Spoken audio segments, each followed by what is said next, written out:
Hello, welcome to our live stream. Appreciate you joining in. So, what's new in the world of entrepreneurship? In this live stream, um, I want to share with you an inspiration I had after speaking with an entrepreneur who's been side hustling for over a year. He's working full time, he likes what he does, he makes really good money, but there's something inside that has been nagging him to start his own full time business. He's already generating revenue. This is all from the side hustle. He knows he can sell and deliver, but he's still hesitant to take that leap. And really, he's hesitating to go full time into his own business. And in my assessment, I mean, he has all the boxes checked. He tested his idea.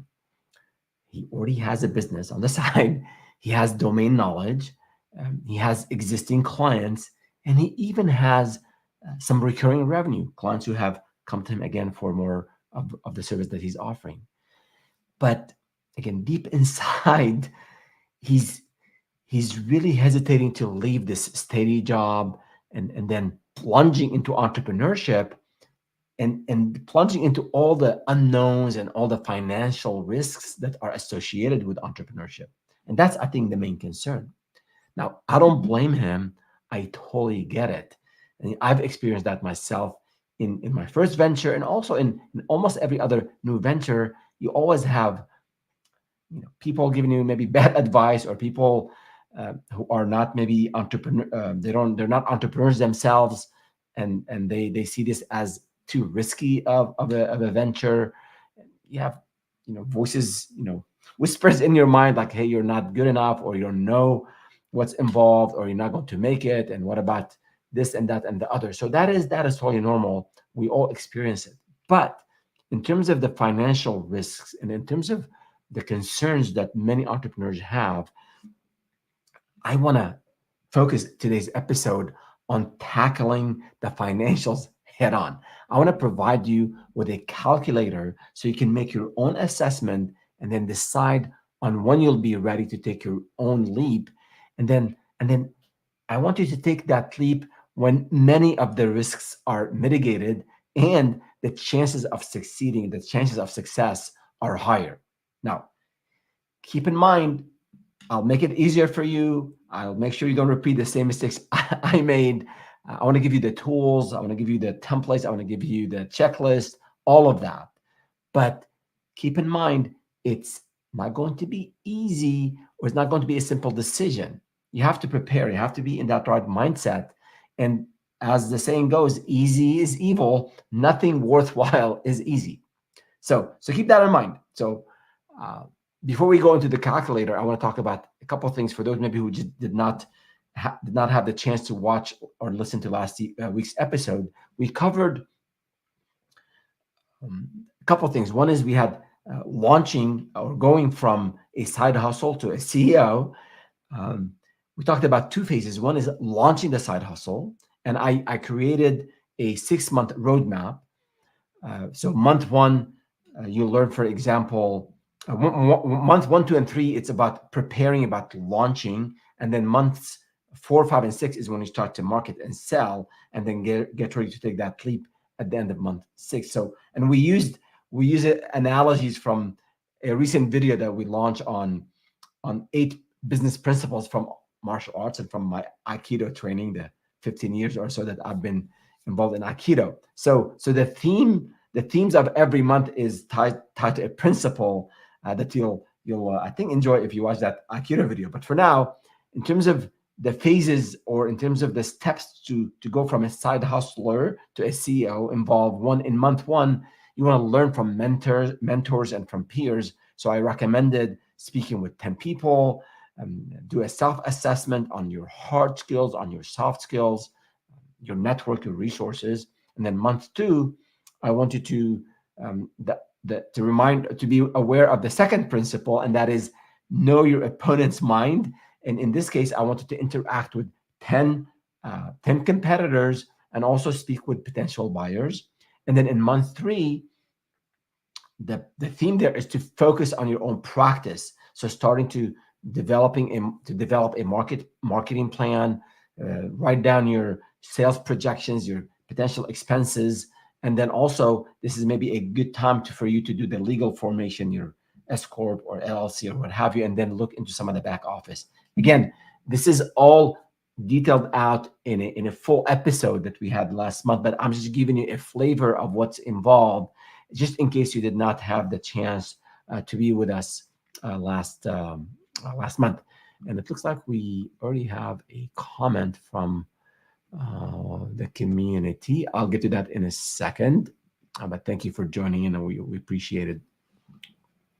So that was phase one. Now phase two, so months 4, 5, and 6, that's when you execute on your marketing plan. You start to network, you start to be out there. And I did specifically cover that. I don't want you to spend a lot of money on marketing, or maybe any money initially on marketing. We want to use some guerrilla tactics. That's what we covered. So by the time you start to market, you sell, you go into month 6, and that is when you've covered enough in this financial runway that I'm covering today. You have enough revenue where you can then send your resignation letter and start that business full time. And that is really important. I want you to watch this episode today, or listen to it if you're listening, and go through. I'll go over every aspect of personal expenses, business expenses, things you can live with, things you have to do, things you can maybe save on or potentially delay spending on. All of that will be covered in today's session and into the calculator that we will give you access to. So I made a copy of this Google sheet that I'm using with multiple tabs, and I'll walk you through every step of the way from this point to building your own financial runway to launch. Before we get into the details, let's just take a minute for some housekeeping items. Please continue to send us your questions, your comments. We have the form, the Google form in the description. You can always reach out to me on LinkedIn, or you can go on startupwithfaris.com, Faris spelled F-E-R-A-S, my first name, and send me an email there, or you can comment on any of our videos or on social media. So I'd love to hear from you. And then if you're watching or listening to this now, or maybe you're tuning in later, let me know about this content. Let me know what you're thinking about what we're sharing with you, what maybe if there are gaps, if there are things you'd like to hear more about. I'd love to hear from you so that we can develop content that is going to be helpful. So to you and to those around you who are maybe thinking of starting a business, or they want to build and grow their businesses to 7 and 8 figures. So let's jump in. All right. So there's a study that's conducted by the U.S. Small Business Administration, the SBA. That was in 2022. It found that 60% of Americans have thought about starting their own business. A lot of us. I think about 38% also had multiple business ideas. Now, the issue is the overwhelming majority of those people, 91, 92%, did not follow through with turning their idea into reality. So less than 10% of all of us who have ideas, less of 10%, we ended up taking the leap and taking that step to turn that idea into a business. A lot of concerns. Fear of failure is one. There's a lot of ambiguity, and business is unpredictable. That's the nature of it. And we as humans, we dislike ambiguity, or maybe most of us. It's just not very comfortable. We're pretty wired to stay in our comfort zones, avoid risks. I guess that's how we survived as a species. So that's important. And we in a way, on the business side of things, we delay the entrepreneurship leap indefinitely. I've spoken with so many people who said, yeah, I've had this idea 10 years ago and I never acted on it. It's still in the back of my mind. My friend, if you have an idea and you've done some vetting for this idea, and you think you can solve a problem that people have, and there's so many problems around us that people have, whether it's things are too expensive, maybe you can offer a service that is more in a more economical way, or people are just not happy with the current providers because they're just slow, or maybe the quality of the service or the consulting is not where it needs to be. That is an opportunity. All of these issues, all these problems, and all these aspirations that people have, you can help people achieve their aspirations. You can help people solve their problems when you start that business that's focused on providing solutions. So back to these concerns, that the fear of starting, um, in many cases, um, like a regular job gives us that, I would say, apparent sense of stability and security. But my friend, even employment to an extent is unpredictable. Any day of the week, uh, you can be fired for whatever reason, or we're seeing waves, unfortunately, waves and waves of layoffs. People who were happy at what they're doing, in many cases they were doing well, in other cases maybe they could have been done better. But regardless, that's a subject of another episode. But you could be fired. The company could file for bankruptcy, right? There could be some external factors. So there's no 100% security, or no 100%, I would say, stability, even in a job that we're used to. But psychologically, we get used to it. We get in this comfort zone. I would say a parent comfort zone. But the difference is that we think there are more. I think with all that social conditioning and all these years of just us, go to college, graduate, find a job, get that American dream. So I think we think that there are more safety nets with employment until there aren't any. But as with all things in life, bigger risks mean potentially bigger rewards. So behind the fear of failure that I touched on, and fear of taking the leap, we find financial fears. And I think that is totally understandable, especially if you have a family or you have other financial commitments. So making that leap, making that transition into a full-time business, uh, you know, I don't want you to do it on a whim, or do it when you think you have a good idea and it's the best thing since butter and sliced bread. No, I want to show you ways where you can transition into a full-time business gradually, with a lot of diligence, with minimizing the risks. And then I don't want you to leave, and find yourself vulnerable to income gaps. So today is going to be a hands-on session. I'm going to walk you through the calculator, the worksheet I have, to help you build more financial confidence and have a little bit more peace of mind. And as I always say on this channel, and maybe this is a long intro, but I want to make sure that you see the full picture. My commitment on this channel is to provide honest, practical, pragmatic advice, not some sort of pie in the sky, or this get rich quick schemes that you hear out there. So I want you to do all the preparation. I want you to learn from others. I want you to give it your best, but also I want to remind you that there's no guarantee that success will be on the other side. No one can guarantee success. But I want to put it down around, but by following these guidelines, I think you'll significantly increase your chances of succeeding. And if this one venture that you tried and this one idea that just did not take off, that's a learning experience for you. And then you can go at it again and start a next venture. It's in a way, and I think it was Noah Kagan who said this, think of all these businesses are as experiments. So yes, my potentially livelihood, my future savings, all of that, all the income I want to generate. Are you saying this is an experiment? In a way, yes, because we're trying new things, and there's no guarantee that one thing will work. But I can guarantee that you are going to learn more. Every new venture you try, and hopefully you succeed on one of those. I think I think you're building, as you're trying, as you're experimenting, as you're giving it your best, you're learning and you're building a solid foundation that will make success and make your dreams a whole lot more achievable. So into the specific, some of the assumptions around the calculator and some of the examples I'll share with you today.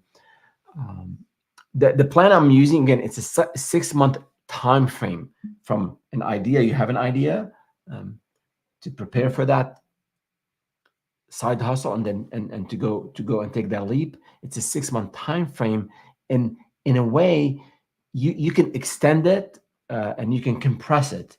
My recommendation is not to extend this to like an 18-month period, because you just won't build any momentum that is required to launch a business. And if you compress this time frame into a few weeks, I think you'll be cutting a whole lot of corners, and then your chances of making it or succeeding will be harder. And then also it depends on your time availability and also on your resources. So if you go back to last week's live stream, I recommended a certain amount of hours every week, so that you're prepared mentally, and then with your maybe life partner, with your spouse, with your other maybe social obligations, you know how much time you have to dedicate to this new business and what other time you have for things, for other obligations. So before we go into the calculator, let's see. I think we have a question from the community.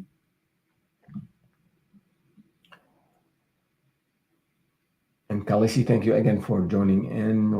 Appreciate you being part of the community. The question is, does the transition usually take more or less than 6 months? I just, maybe this question came in earlier. Yes, I'm proposing a 6-month time frame. It doesn't have to be 6. It could be 3. It could be 9. I'm recommending that you don't rush it. So I'm assuming here that you have a full-time job, you have some other obligations around you.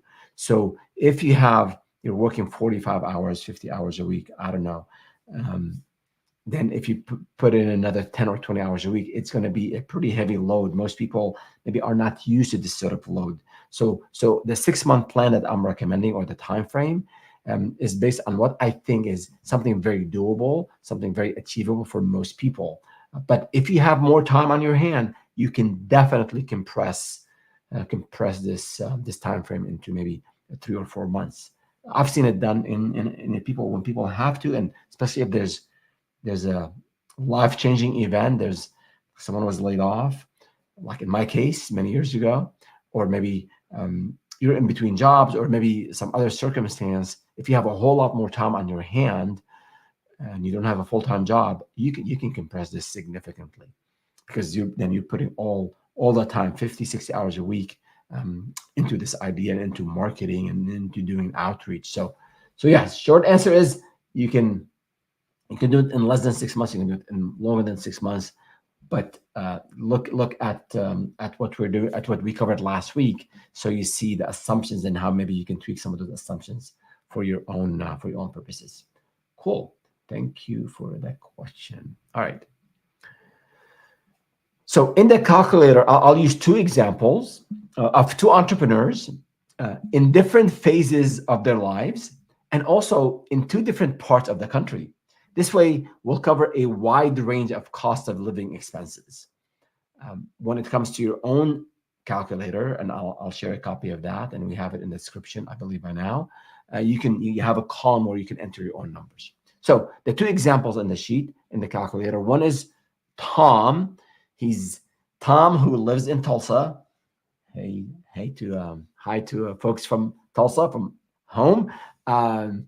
It's a relatively inexpensive area compared to where I live today in Silicon Valley. So we have Tom from Tulsa, who wants to start a training services company on the wave of AI software and applications in oil and gas. So that's Tom. And then the second entrepreneur is Bernie, who is married. So Tom was single. Now Bernie is married and has a young family, and he has a whole lot of responsibilities around that, financial responsibility.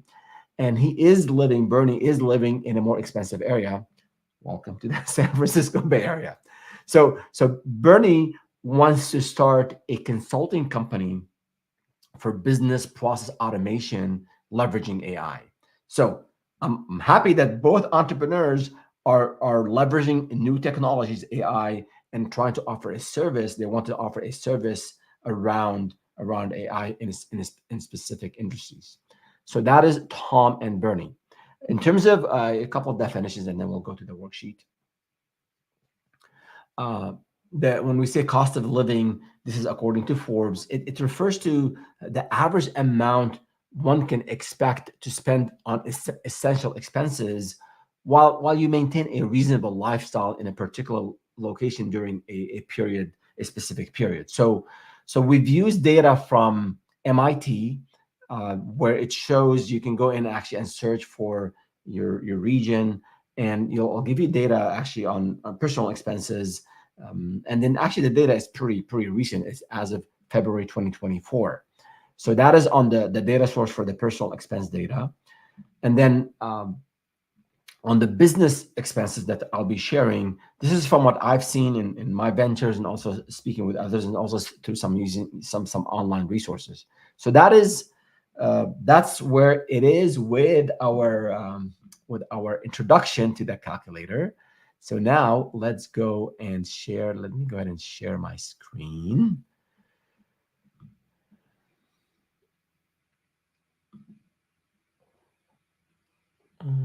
Give me 1 second, please.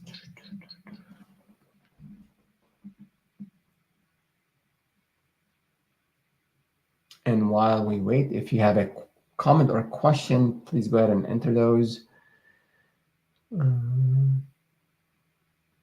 Present slides.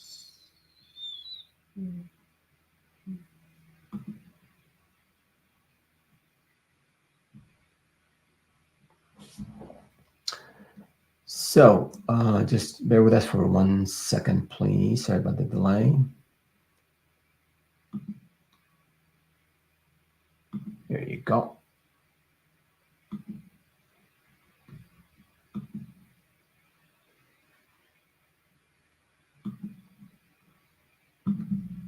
All right, we are in action now.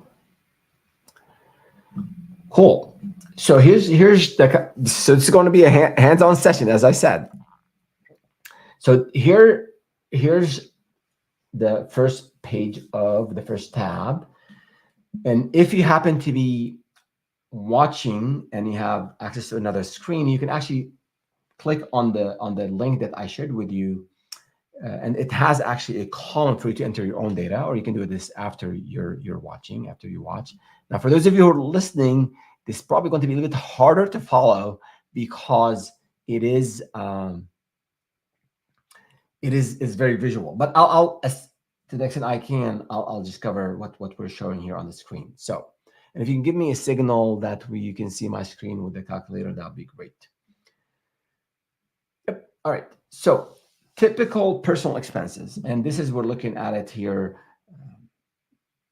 food, childcare, medical expenses, insurance, what have you, housing, of course, transportation, if you're civic engagement or maybe contributions to nonprofits, expenses for internet, for mobile, other necessities. And then I'll show you in terms of maybe the annual income required to make a living in a specific location, based on the circumstances, based on the setting we discussed earlier. So those are the things we'll share.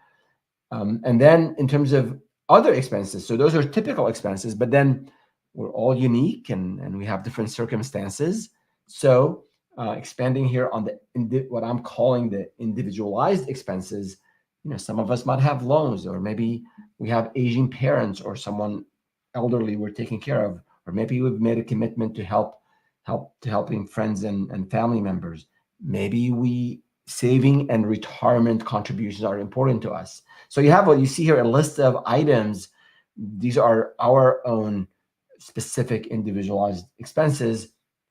Professional membership, maybe you're into some sort of educational and training type program or course that's important to you personally, or maybe for your career. Hobbies and recreation, travel and vacations, gifts, donations. Maybe you have a home maintenance and a home renovation project around the corner. So think of everything else going on everything that's going on in your life, and And when you have your own worksheet, your own calculator, you can enter those amounts. And I'll show you exactly how to do it.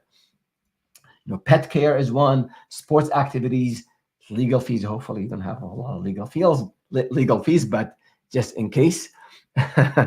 So that's what that is what we have in terms of the personal expenses, typical and maybe some specific ones. And then the second tab here is the business expenses. Again, there are some typical business expenses and there are some service specific expenses. So for the typical business expenses, you'll see office rent, utilities, some office supplies. You need, for most, not all, some businesses, you need website to develop a website, marketing materials. You might need to be part of an association. So professional memberships are important. Insurance, business licenses, again, legal fees, can't escape legal. And then accounting software, maybe working with an accountant. So those are typical expenses. Again, the idea here is not to be super comprehensive and super thorough, although this is pretty thorough. There might be a couple of things here that you can add, but the idea is do this assessment of your own expenses for you, for your own sort of personal expenses, and not sort of, for your personal expenses, and also for the business.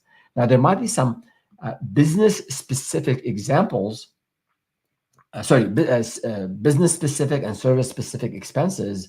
Your service that you're offering might require you to buy a software or a subscription to a software for you to do your job. For example, if you're a financial advisor and you want to build a company that provides financial consulting and you want to be a financial advisor, then you need access to tools, maybe through one of the big financial institutions, and that's going to cost you some money. Or maybe if you do audits and you need access to a certain audit software, or maybe if you are you do HR consulting, it could be like an HR performance type tool that you need to collect data and run it through that system. So whatever the case might be, if you have a software that you need to deliver the service, then add it here.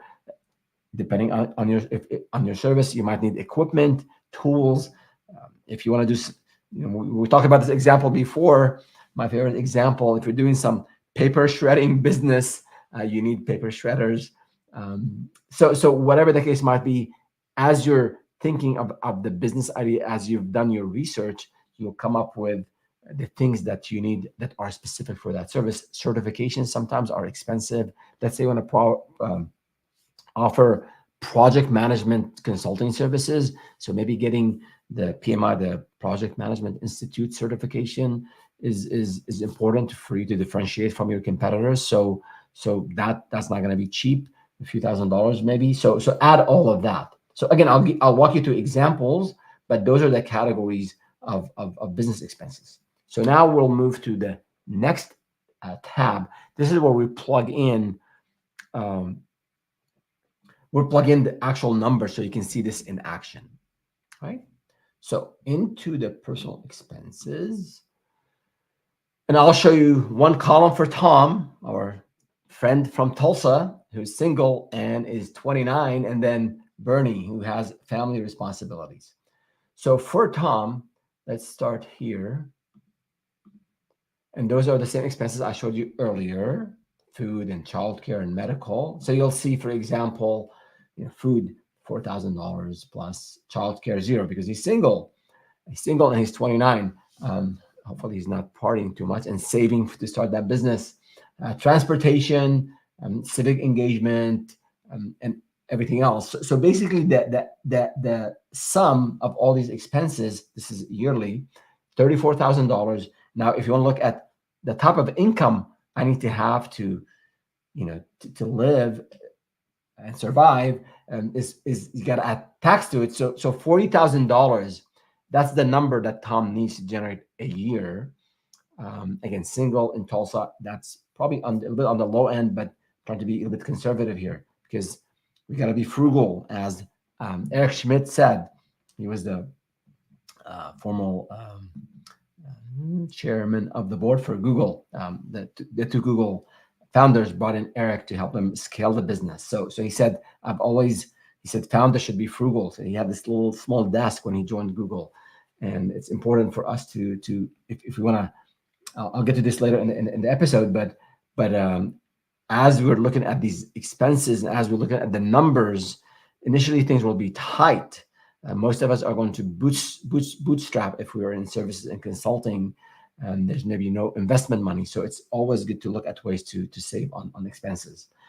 And we'll get to that specific point later.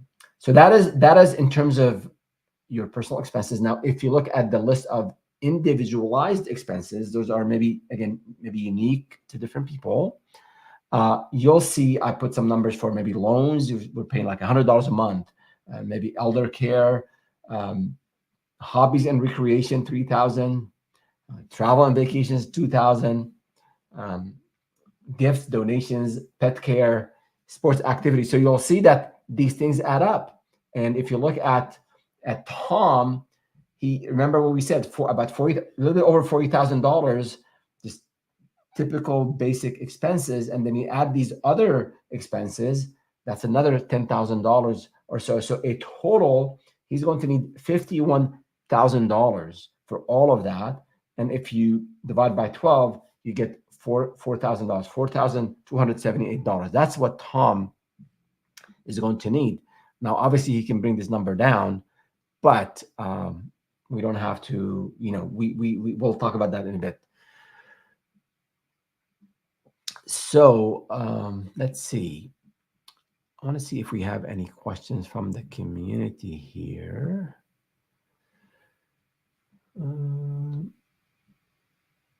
We are good. Everyone has seen this well, so no issue. And in terms of presentation, give me 1 second.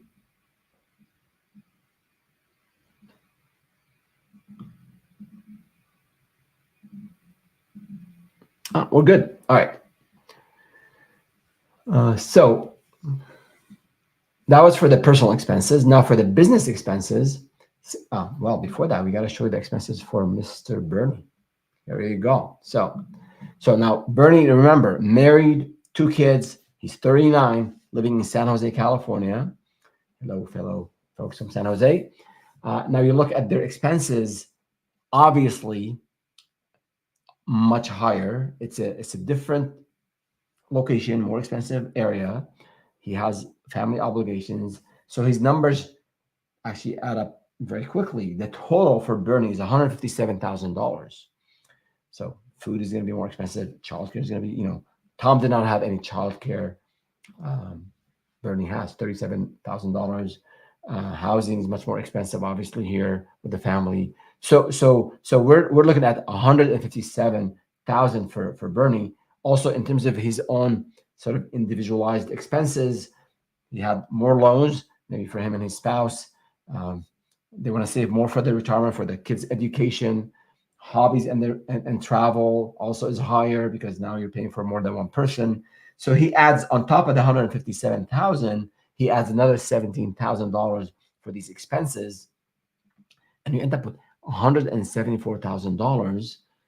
Divide that by, for the year, you divide that by 12, you get $14,000, almost $15,000 a month.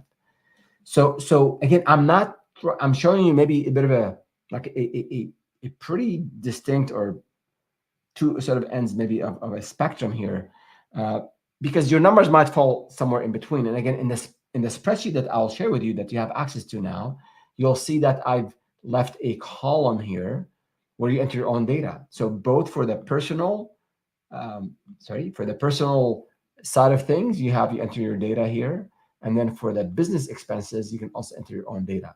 And I know you have some sample numbers there for you to work with.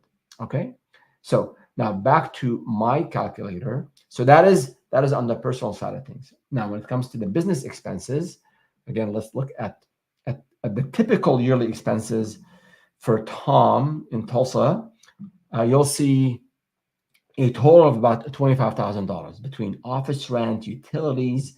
We talked about developing a website, marketing, professional memberships, insurance, business license, legal fees, accounting. All of that is important. So $25,000 for your typical yearly expenses. Again, don't quiz me too much on these numbers. I did do some research, the team and I, but if in your area they're different, or maybe you're going to spend $0 on marketing, you're not going to need a website because you're going to go on Upwork, that is totally fine. Then you can take those numbers off from your own calculator so you can get a better, better view that is very specific to you. So that is on the typical expenses. Now the service specific expenses, Tom is going to need a software, so that's $6,000, and he's going to get some certifications, some AI certifications around training on these AI applications. That's $9,000 that is Tom has to also account for. So in total, in terms of business expenses for Tom, we're looking at $34,000. I'm kind of rounding up or rounding down here, and then almost $3,000 a month. Okay, so we'll have all those totals here coming back later in the summary sheet. But that's the view for Tom. For Bernie, and remember, Bernie is in the Bay Area and with 2 kids, but that's not going to really impact the business expenses. But things are more expensive here. So office rent, $12,000. Office supplies a bit more expensive. Marketing is going to be a bit more expensive. Some things will be the same, like developing a website. You can go on Upworks or any of these platforms. You don't have to hire someone in the Bay Area. If you live in the Bay Area, you can outsource somewhere where it's a bit more economical. So you have all these expenses, legal fees, accounting, all of those. I think those are similar expenses because you can hire somewhere where it's just more economical for you. But his expenses, Bernie's expenses for business are $34,000, and then he still needs the same thing: the certification and the subscription or the software. So for Bernie, the total is $43,200 and then $3,600 a month. All right, so $43,000 for the year and $3,600 a month. I hope going through these numbers is not too overwhelming, and I'm not going too slow. I'm not going too fast. I think just so I want you to understand how this model is built, so you can apply it in your own sheet. And for those of you who are listening, not watching, I hope that didn't you're keeping up with all these numbers. So that is on the personal and business expenses. So now if we put these two together, you'll see here in this one summarized view for Tom, we're talking about $42.78 for personal. This is now a month, and then for business is $28.58. So in total, he needs a little bit over $7,000. Okay, that is the number for him to continue live the way he's living today and invest in that business, start that business. And for Bernie, it's a bit higher, a whole lot higher, more than double. It's $14,000 for the personal expenses and $3,600 for the business, a total of $18,000. So I don't want you to think that you can always start a business when you're younger and don't have a lot of responsibilities. That's not the message I'm trying to convey. I'm just sharing with you some numbers. Okay, and these, again, I think they're pretty close to being real numbers. It is going to be when you have more responsibilities, when you have a family, you'll have less time and you have more obligations. So I think you have to have a bit more discipline at the time, and potentially you could also, especially if you're making good money, let's say for the last 4 or 5 years, you can be saving, because it'll be hard to generate this amount like right away in a few months. So potentially you might need to tap into your savings for this specific purpose. So again, I'm not discouraging those who are 39 and have a family and have these expenses. I'm not discouraging you all from starting a business. I want you to have a realistic view of what it takes, so then you can make your own assessment, your own judgment. All right, so that is on the personal expenses, business expenses for Tom in Tulsa, for Bernie in the Bay Area. Now I want to show you the runway to launch in terms of the data, the type of sales numbers you got to have. Now, again, in last week's episode, we talked about the plan to get to these numbers. So if you're not sure how to get the first sale and the second sale and the third sale, we covered some of it in last week's episode, and then we have a lot of videos on the channel about sales and selling and pitching. So if you're looking for ways to market the business and you're looking for ways to you need help in selling, we have content. We have a playlist on marketing and we have a playlist on sales. But for the purposes of this episode today, I want to show you the financial side of it, not how to generate the numbers and the sale. So again, leave me a comment or email me or direct message me if you're having issues with just marketing the business or not sure how to market, or if you're just struggling in sales and struggling to sell is a common thing. I had to learn it from the ground up many years ago. So I totally get you. So no worries at all. Reach out if you have any questions. So looking at the runway. So runway to launch, and again, what we said earlier, I wanted to launch when you've secured your enough money to cover your expenses. So if you look at our framework, we said the first 3 months of preparing of launching the side hustle and preparing for the transition, you're not selling, you're not marketing, you're just researching because you don't have as much time. You haven't made a lot of time commitment to it. So zero revenue. Again, this is a worst case scenario. You could sell like in months 2, but let's be conservative. But then this is the type of sale you're going to need in month 4, and then 5 and 6, $3,500, $5,000, and then $7,500. So think about it. This is for Tom in Tulsa.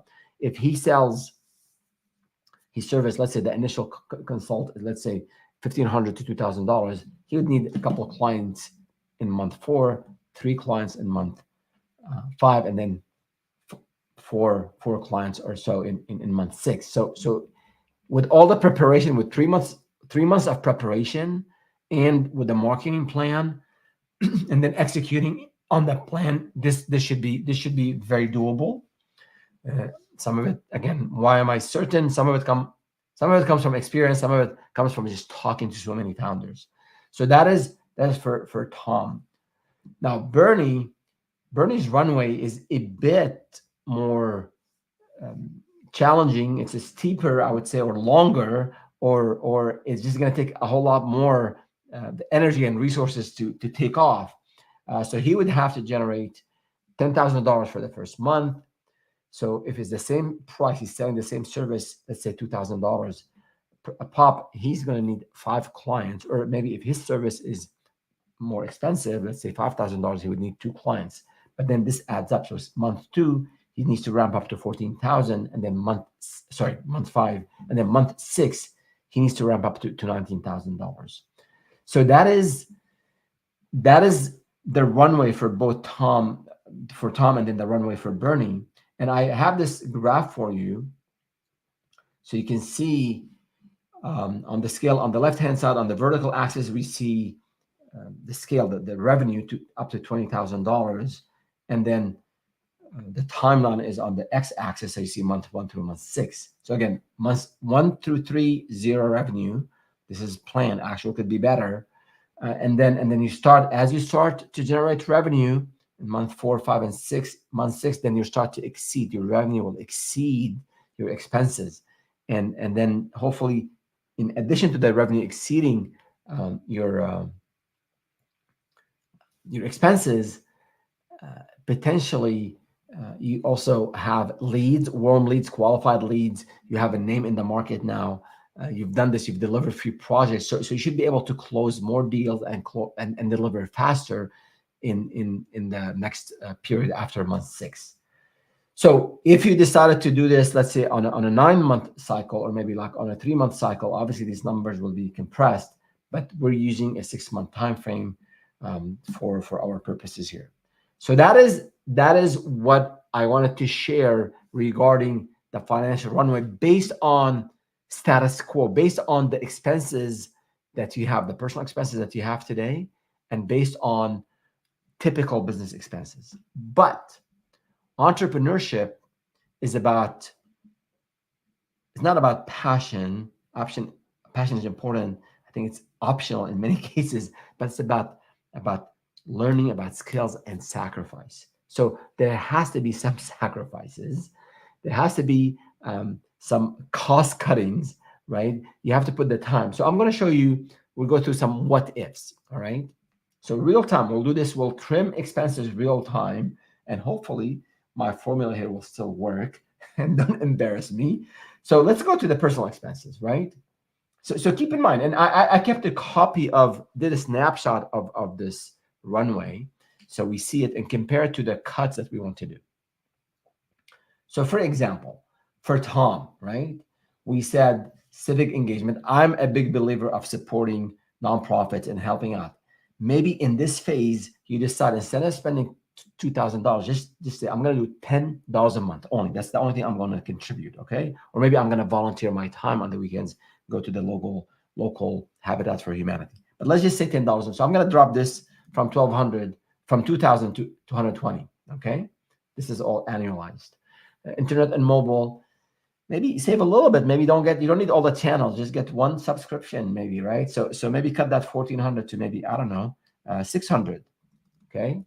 Other necessities, we'll keep it as such. Medical, housing. I'm not gonna go extreme in terms of housing. You can live. I know someone who was serious about actually getting married. He was living in a house with 6 other people to pay as little rent as possible, and then he saved enough money, for his wedding and marriage. So it does, it does take a little bit of sacrifice to start a business as well. So maybe not a whole lot of expense cutting, because these are all, I would say, sort of necessities, essentials. So we didn't drop a whole lot here, but there's always ways to save. Now let's go into this other category of individualized expenses. So loans, you got to pay your loans, pay off your commitments. Elder care, you got to take care of your family. So I'm going to keep that. Saving and retirement. So maybe this is a category where, you know what, I'm putting everything, my heart, my soul, my energy into this business, and this business hopefully will take off big time. So maybe for this period, I'll drop this 1,200, 100 a month to 0. Okay. Now, hobbies and recreation, travel and vacations. This is where I want you to really take a close look at what you do today. And I'm not judging. It's not for me to tell you what to do, what not to do. I'm just letting you know what you can do in this scenario. So what you can do is, I remember I love martial arts. I've done it in different phases of my life. I'm committed to Aikido in the last 15 years. But there was a period where, when we were building the very first business, money was really tight, and I had a young family, so I didn't join any gym. I didn't join any. I didn't pay any monthly fee for martial arts. I was still very active. I would walk. I would hike. I used to play volleyball twice a week, serious volleyball. Again, not improved that well even after 5 years, but that was my way. It was free with friends. So I'm going to drop this to 0, or maybe $50 a month. So that will be $600 for hobbies and recreation and travel and vacations. Again, maybe you delay it, or you do something regional. Go in a car instead of driving, instead of flying. So cut the vacation and travel, maybe to 500. Okay. And then pet care and sports activities. Pets are important. If we can maybe do things on our own and what have you, maybe drop down to 600. And then sports activities, drop that significantly too. Okay. Skip that game that you were planning on going. Again, you work hard, you're likely to succeed. You'll make it up. You'll make this up later. But you got to be frugal initially. So that was for Tom. So we dropped this number significantly. I'll show you the comparison in a second. And then same thing, I'll do this quickly for our friend there, Bernie.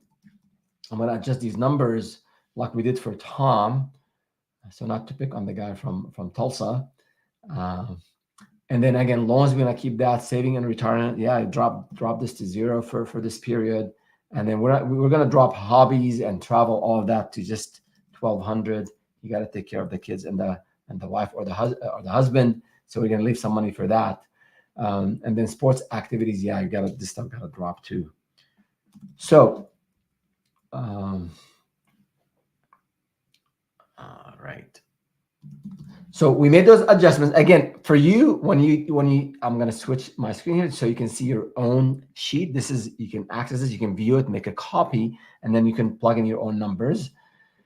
So let's just go and look at the Runway tab. So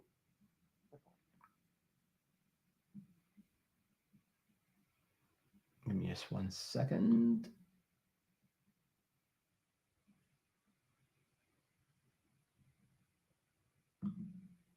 So the calculator now pulled, it might be harder to see it on the screen, but the amount that is required for us dropped. This is we were for us to take that leap and send that resignation letter.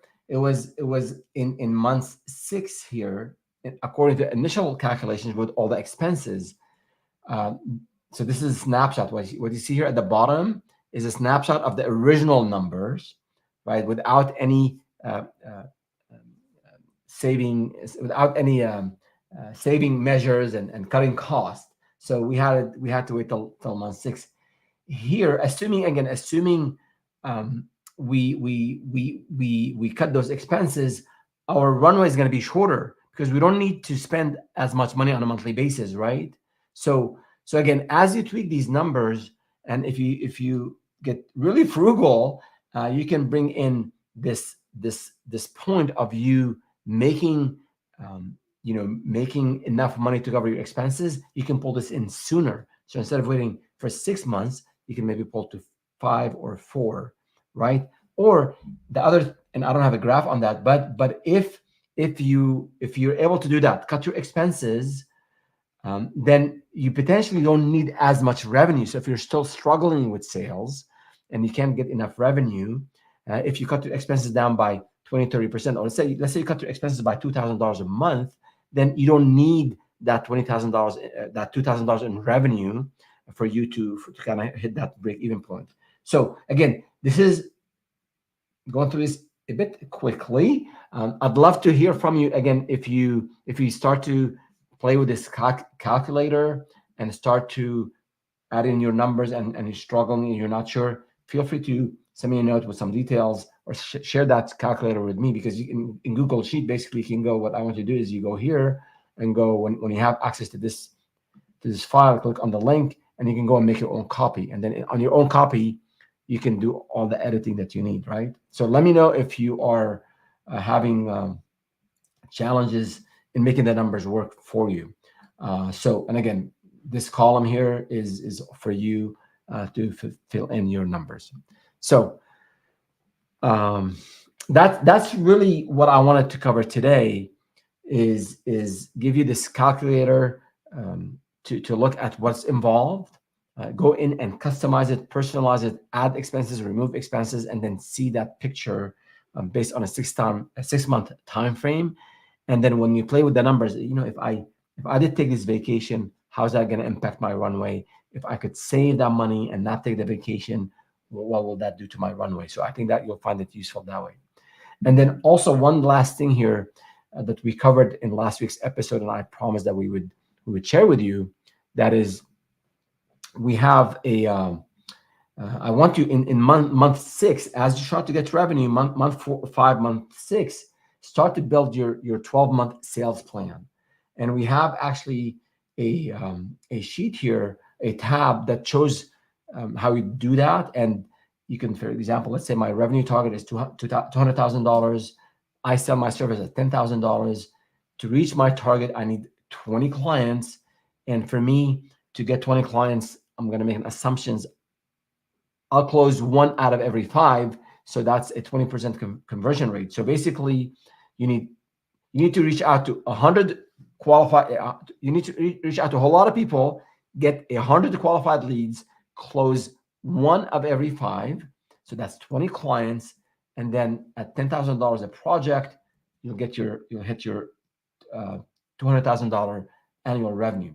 So we have a sheet on this as well. Now, if you are not hitting that number, let's say you're doing like your end of year review or like maybe mid-year review, and you're way short on reaching your revenue numbers, we do have a full live stream where we go over the plan versus actual and the typical scenarios. What if you're not getting leads? What if you're getting leads and you're not converting? What if the leads you're getting are not qualified? What if you're getting leads, they're qualified, you're closing, and then when you're delivering, you're not getting paid? So all these scenarios you see here on this tab, they cover the various situations that business owners go through. So if this is an area of interest, let's say you happen to be watching or listening, and then you're beyond that initial side hustle and you've already built your business. So check out, we'll put the link for this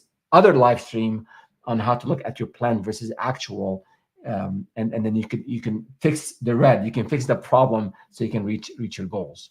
So that is on the calculator for our friend Tom and our friend Bernie, and what it takes to take that side hustle and turn it into a full-time business. So I'm pretty sure we have a bunch of questions. So I'm going to stop sharing my screen here and go to the questions. So what do we have?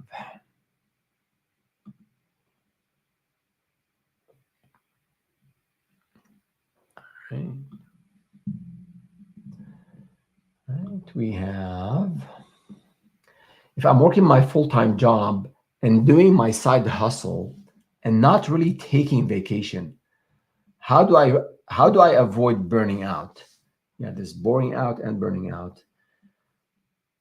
So what I covered in last week's episode is that if you're serious about having your own business, you have to commit some time to it. And that's why I'm proposing a 6-month time frame, because in this time frame, in this blueprint that we covered, I put actually the time requirement that you need every week. And again, month 1 through 3, I said 10 hours a week, because I want you to build that muscle of putting a bit more time than your regular day job, right? So if you're working 45 hours a week today, then you need to find 10 hours a week in month 1, 2, and 3. So maybe an hour every weeknight. So that's going to be 5, and then 5 hours on the weekend.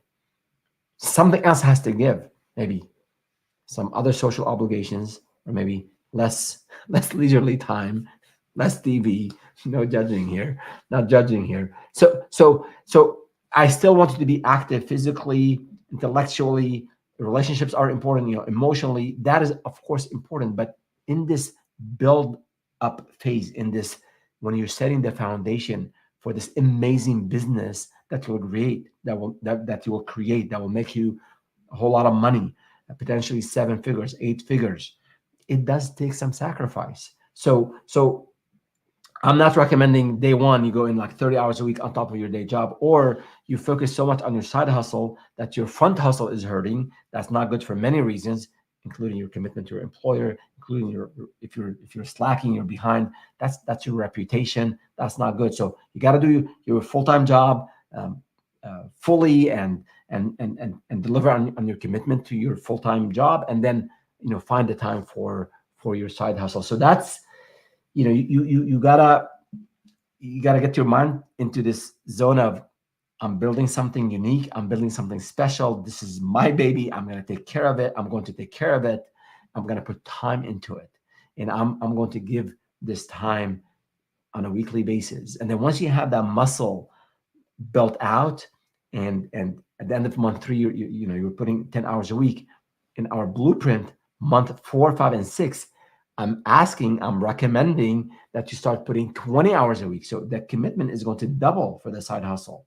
And that's going to be really tight. It's going to be, if you have a spouse, you have partners, you have social obligations, you have to let people know ahead of time, reset those expectations. 20 hours a week means 2 hours a week, and 2 hours a weeknight, and 10 hours on the weekend. But again, you gotta, I think, leisurely time. Some of it has to be, you gotta move away from that for a little bit, and then just really being disciplined about putting the time. So No easy answer, but that's you speak with a lot of business owners. Just a book just I listened to recently. Um, uh, our Noah Kagan, he said when I was doing um, the side hustle, when he was looking into this new business, sorry, he said mornings, in coffee breaks and lunch breaks, in the evenings, on the weekends, like he was consumed in this.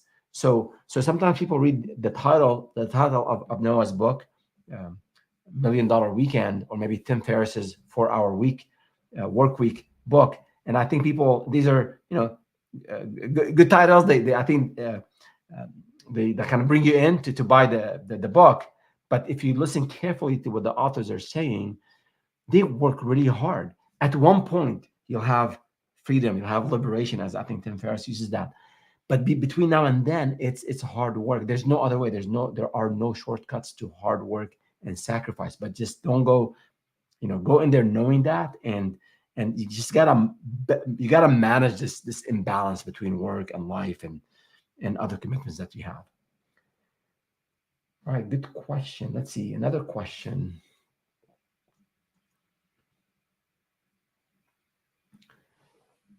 Is this plan feasible if you have kids? Yes, if you remember our friend Bernie, he had 2 kids. That's the assumption, and his expenses were higher because of the family. So that's going to make the planning for this. You need a bit more planning, financial planning. You have to again have a very clear picture on what's involved. If you have childcare obligations, if you have especially if it's like a single income household. So the plan is feasible. If you happen to have kids, and these and the financial responsibilities with raising a family, then when you use your own worksheet, definitely look at the one that covers Bernie's numbers. Tom's numbers will be not very relevant to your case.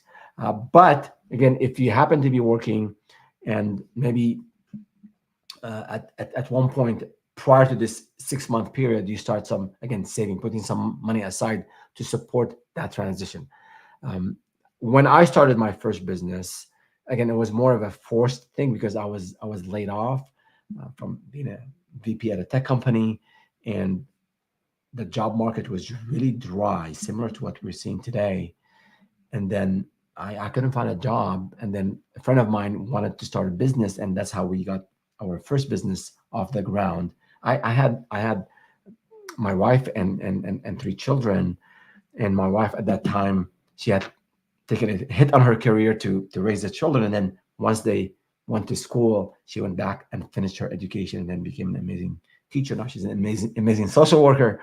um, but at the time, it was really tough. Now we had some savings. I had to tap into some of those savings. Later on, we bootstrapped. We put some money into it, but it was really, really, really hard to get that first client, and then the second client, and then yeah, this is I know how to do it. And once you have a few clients and you deliver and they're happy and you're making money, you kind of start to see that light at the end of the funnel. You still know that it's going to be a struggle. There's a lot of work, but you see that, yes, I can sell, I can deliver, then I can scale. So it does require some financial discipline. And then my goal here is to give you the tool, at least a tool, to plug in your numbers and see what's ahead. Because if you're married, if you have kids, and maybe you're not married now, or maybe you're divorced, but you have obligations, you got to let other people who are impacted by these big decisions that you make.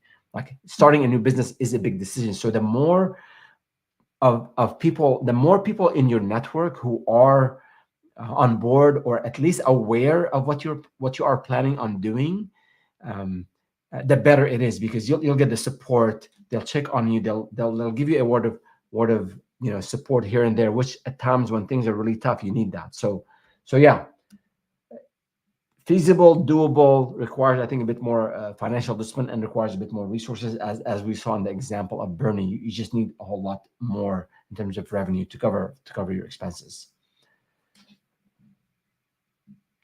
And I believe we have one more question, and then we will wrap it up.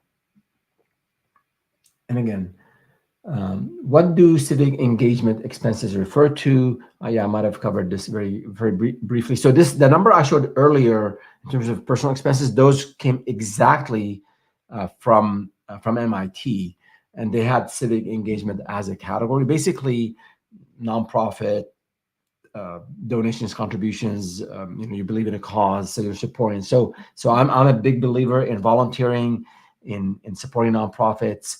I would say for those who are starting a business, maybe in that initial period, maybe just pay $5 a month if you can, or maybe just give them time, give the nonprofit time, or maybe you're an amazing accountant, give them a couple hours a week or a month with some accounting, share your accounting expertise. So yeah, causes are important. I think life is not all about money. Money is really important.